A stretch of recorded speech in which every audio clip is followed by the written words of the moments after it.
Spain had just won the World Cup. Rodri was sprinting toward his teammates to celebrate. Nahuel Molina swung at him. That was the moment the 2026 World Cup final stopped being about football.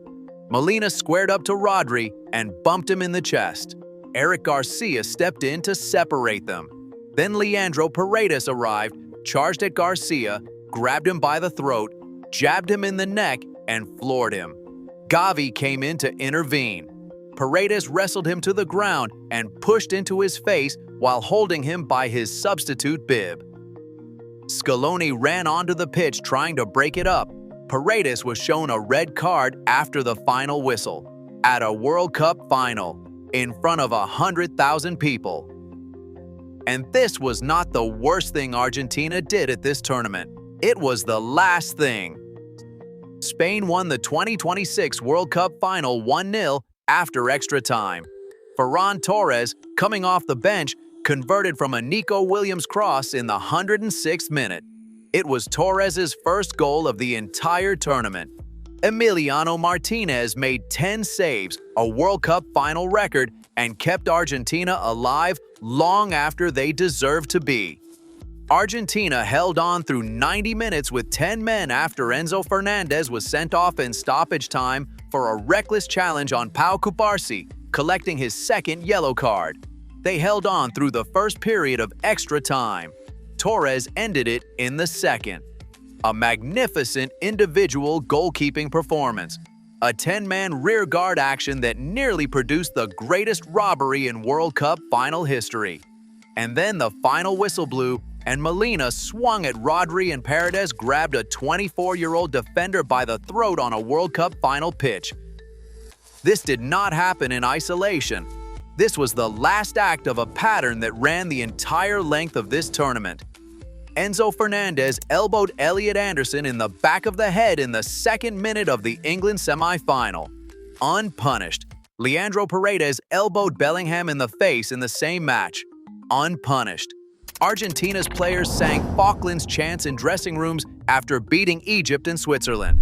FIFA took no action. Their fans burned the wrong flag in Buenos Aires thinking it was England's. Their foreign minister published sovereignty essays during football matches. Their vice president called England fans pirates online. After beating England, Lo Celso took a banned banner onto the pitch claiming the Falkland Islands as Argentine territory in front of FIFA officials. FIFA launched an investigation that was still unresolved when Paredes grabbed Eric Garcia by the throat in New Jersey. At every stage of this tournament, Argentina pushed the line. At every stage, the consequences were insufficient to stop them pushing it again. And so in the final minutes of the final match, they pushed it one final time. Now look at what Argentina brought to the match itself.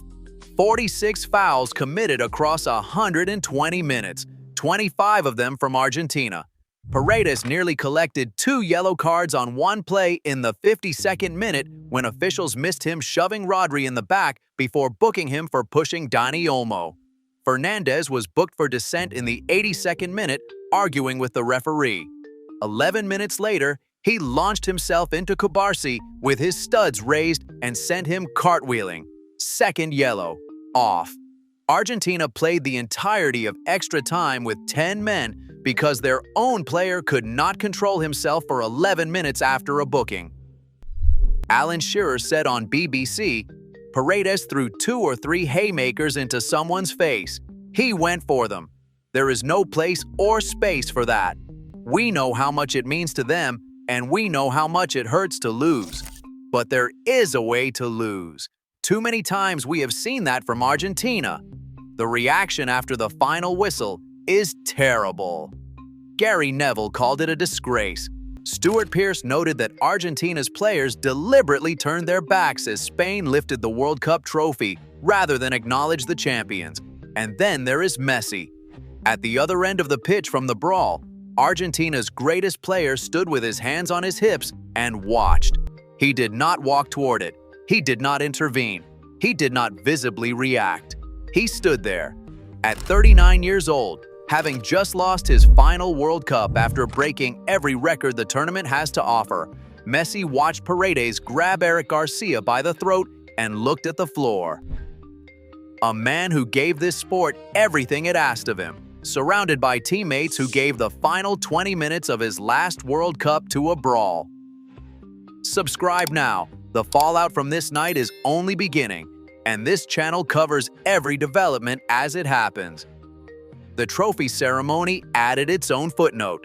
Trump walked onto the pitch with Infantino to loud, sustained booing, audible on every broadcast, the ambient noise inside the stadium measurably rising when he appeared on camera. He handed Messi his runners-up medal. He shook hands with Spain's players. Then Infantino tried to usher him from the podium. Trump stayed. He lingered beside the Spanish players as Rodri prepared to lift the trophy. Infantino had to physically signal him to leave. The same scene played out at the Club World Cup final in the same stadium when Chelsea won.